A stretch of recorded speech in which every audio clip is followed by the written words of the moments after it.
Bom dia, eu fui convidado por alguns alunos da Escola Dom César a esclarecer alguns questionamentos referentes à violência doméstica, né? Eu sou delegada de polícia, eu atuei especificamente com violência doméstica por 1 ano e pouquinho, recentemente mudou um pouco a minha área, mas continuo atuando com violência doméstica, porém não de forma exclusiva.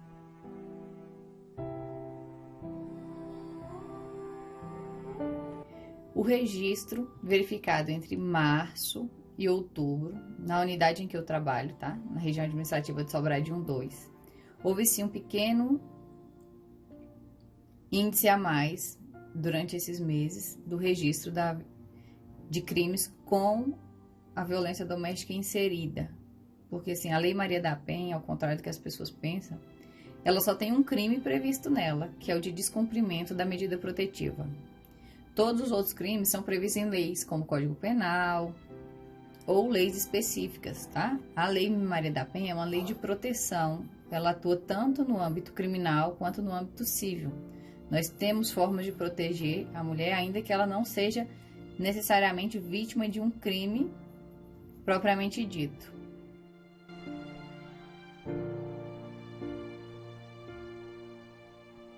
Nós temos alguns em andamento, mas em geral, os casos mais graves que a gente atua quando a gente fala de violência doméstica, além daquelas lesões corporais que são graves, os mais graves são os de violência doméstica, que envolvem crime sexual contra a criança, que é um índice extremamente alto, e envolve normalmente um pai, um padrasto, um tio, um amigo da família que costuma frequentar bastante, tá? Então, assim, os crimes mais graves que a gente atua são os crimes sexuais, no contexto de violência familiar e doméstica.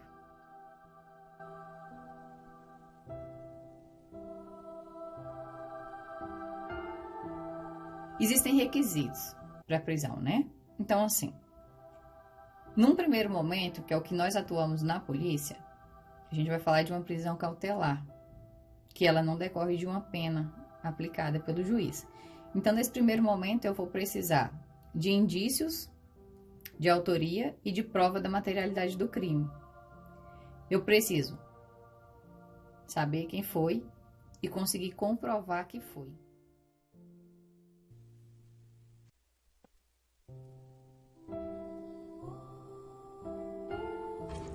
Olá, meu nome é Kézia Gonçalves, sou psicóloga, trabalho no CAPS, Centro de Atenção Psicossocial, e fui convidada para estar falando um pouco sobre violência doméstica, para responder 3 perguntas, né, que me enviaram sobre esse tema. E é um tema bem atual, um tema muito interessante, justamente pela questão que nós estamos vivendo atualmente, né, da pandemia, do isolamento social, em que muitas pessoas estão em casa 24 horas, estão trabalhando em casa, e que a gente vê que os números de casos de violência doméstica, de abusos, têm crescido significativamente.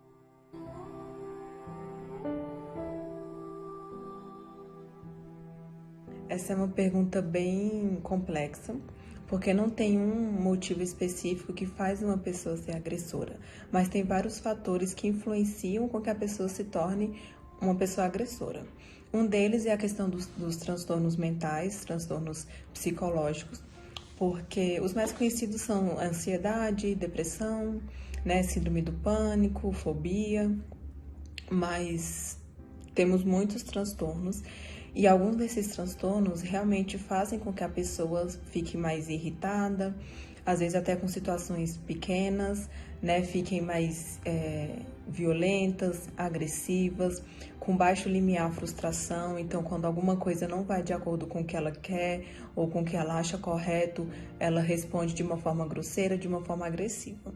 E outro fator também que pode influenciar é a questão da vivência social, da vivência familiar, né, do histórico social, histórico familiar dessa pessoa, principalmente na infância, né, porque a gente sabe que na infância é o período em que as crianças aprendem muito, absorvem muito, estão sempre observando tudo, e muitas das vivências das crianças na infância, elas introjetam e acabam projetando em situações no futuro, na vida adulta.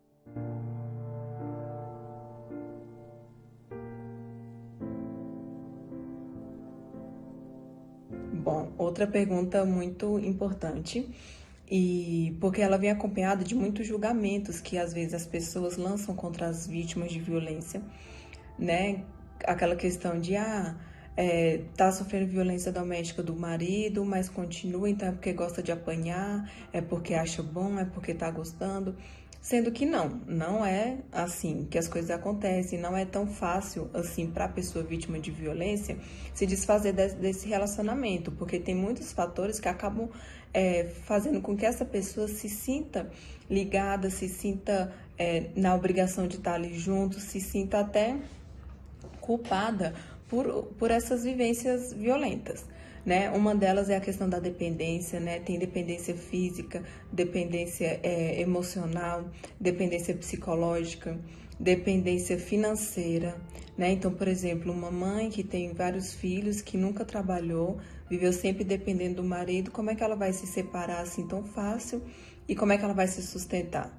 Né? Não é algo assim que ela vai conseguir de uma hora para outra se desfazer disso e entender a importância da denúncia, a importância da separação, né? E a outra questão são as ameaças que muitas vezes ocorrem, ameaças com a vítima, ameaças com familiares da vítima, às vezes até com o filho, né, da vítima e do parceiro, que ocorre muito, a gente vê muito também nos noticiários, né?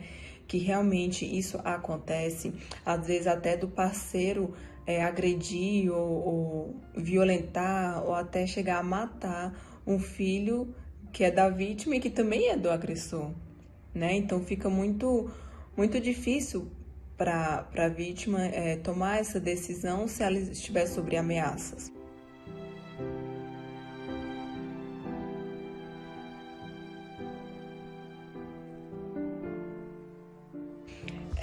Essa questão da violência doméstica é muito forte, muito importante ser discutida, porque é algo que pode destruir uma mulher, pode destruir a vítima, né? Porque às vezes nem sempre a vítima é uma mulher. Então, é algo que pode destruir ela, não só fisicamente, não só na questão de, vou apanhar e vou ficar com sequelas. Não, mas tem outras sequelas também, emocionais, psicológicas, né? Que hoje a gente vê, eu atendo muito mulheres que não se sentem bonitas, não se sentem seguras, né? Que criaram assim, pensamentos de que estão sendo perseguidas, de que nunca vão conseguir nada na vida, justamente por conta dessas violências, né, que elas sofrem. Lembrando que violência doméstica, que essa violência não é só física, tem violência física, tem violência psicológica, tem violência moral, né? Então, tem uma gama de tipo de violências.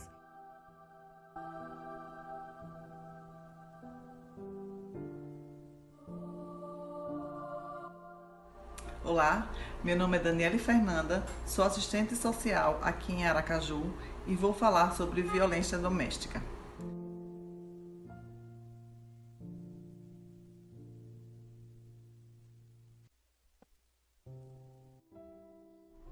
Uma em cada 3 mulheres em todo o mundo já sofreu violência física ou sexual, mas com a crise da pandemia piorou o resultado.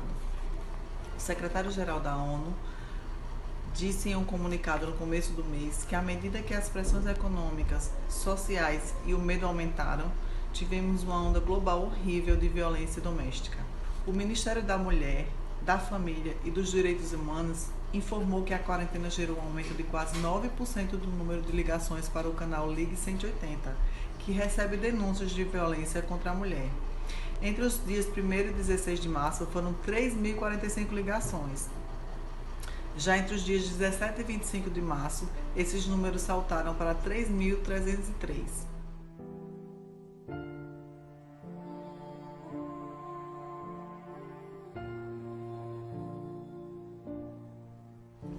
Existem centros especializados e casas de acolhimento.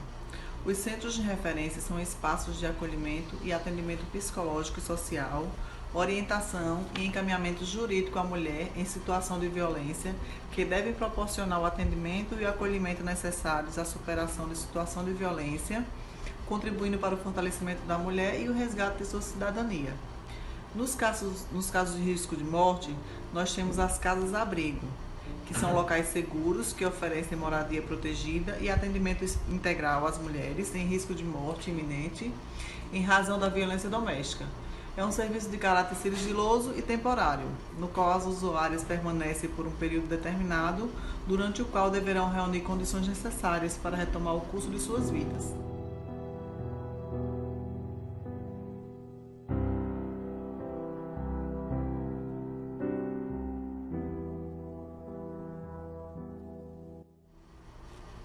Existem alguns serviços especializados de atendimento à mulher, que se constituem em serviços que atendem exclusivamente a mulheres e que possuem profissionais capacitadas no tema da violência contra as mulheres. Dentre esses serviços nós temos delegacias especializadas de atendimento à mulher, que são unidades especializadas da Polícia Civil para atendimento às mulheres em situação de violência.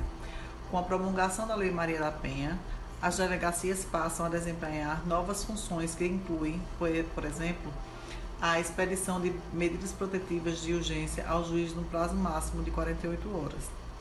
Núcleos ou postos de atendimento à mulher nas delegacias comuns constituem espaços de atendimento à mulher em situação de violência, que em geral contam com a equipe própria nas delegacias comuns. Defensorias públicas e defensorias da mulher têm a finalidade de dar assistência jurídica, orientar e encaminhar as mulheres em situação de violência. É um órgão do Estado responsável pela defesa das cidadãs que não possuem condições econômicas de ter advogado contratado por seus próprios meios.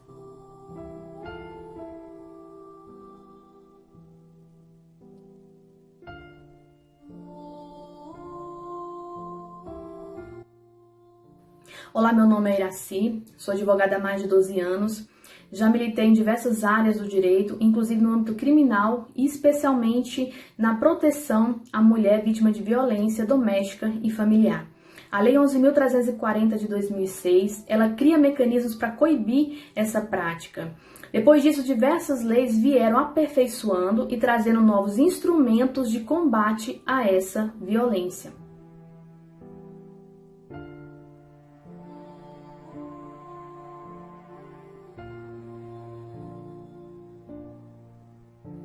Segundo a lei, a vítima de violência doméstica e familiar contra a mulher, ela deve ser encaminhada à delegacia. Em alguns estados, existe inclusive a delegacia da mulher.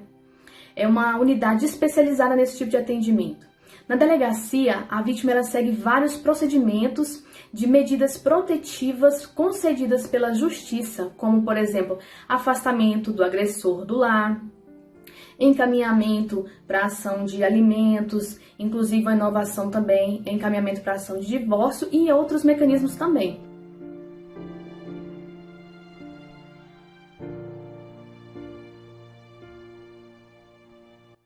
Na prática, muitas vezes essas medidas elas não são suficientes para gerar uma segurança à mulher, que ainda fica vulnerável.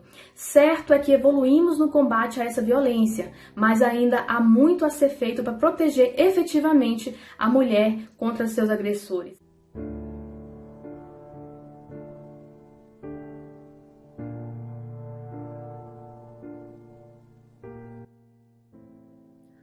Olá, meu nome é Bianca, sou técnica de enfermagem e eu vim aqui responder 3 perguntas sobre o meu papel, o papel da equipe de enfermagem diante de algumas situações de violência doméstica.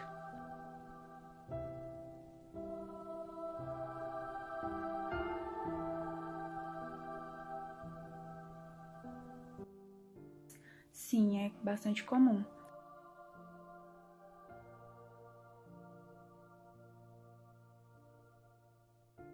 Já presenciei denúncias de colegas de trabalho.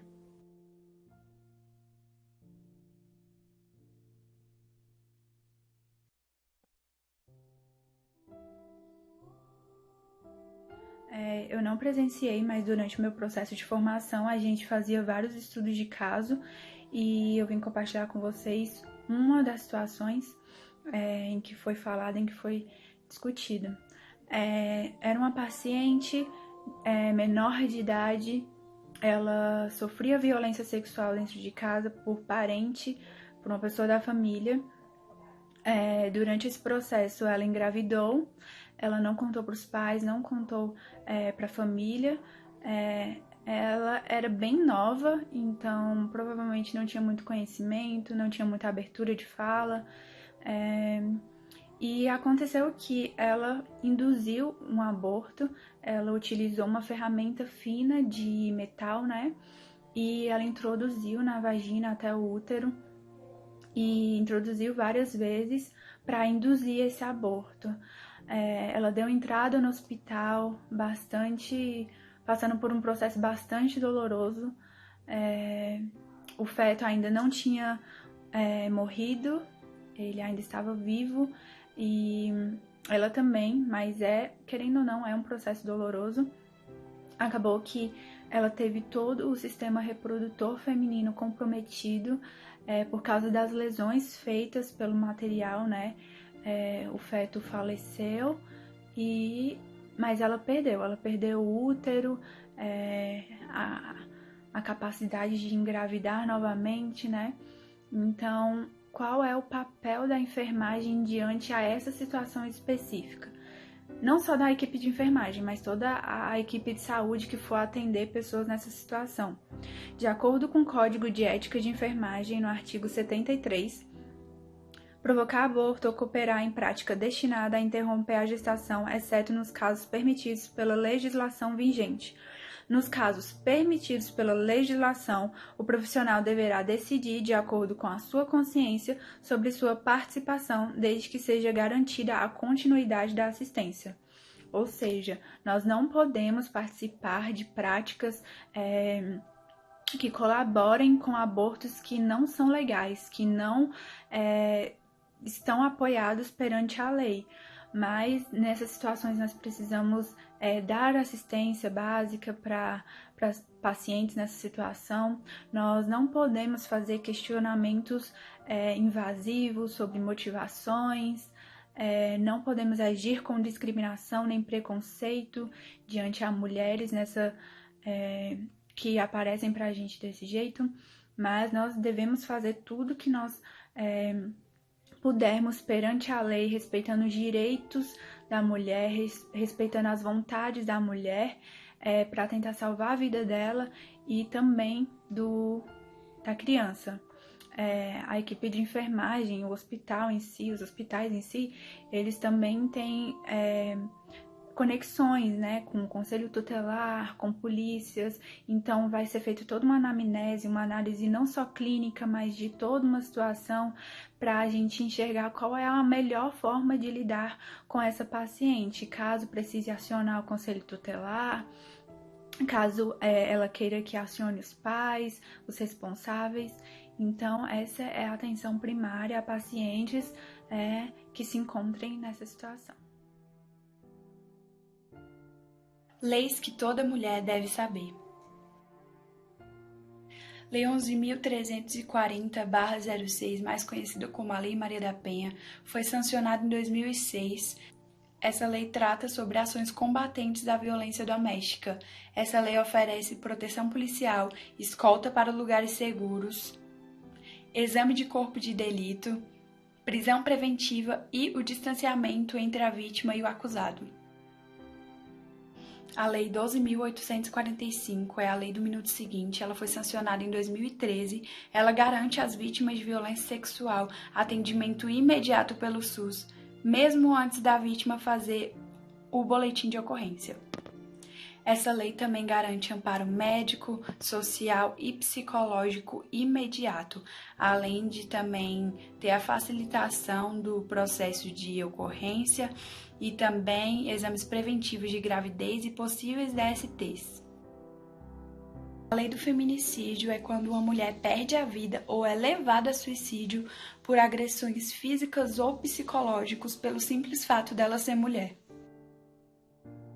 Lei 6.719/09 é a Lei Joana Maranhão, foi sancionada em 2015, que altera os prazos de prescrição do crime de violência sexual contra crianças e adolescentes. Ganhou o nome da atleta porque ela denunciou o treinador dela depois de 12 anos, ou seja, o crime já havia sido prescrito. ou seja, passado da data de validade. Os anos de prescrição vão ser contados a partir do momento que a vítima faz 18 anos, e a partir desse momento você tem ainda 20 anos para poder denunciar. Lei Stautin é o ato de tirar o preservativo durante a relação sexual sem o consentimento do parceiro. É crime sim e se enquadra no artigo 215 do Código Penal, violação mediante a fraude. Mulher bem informada é mulher empoderada. Em caso de violência doméstica, não se cale, Disque 180.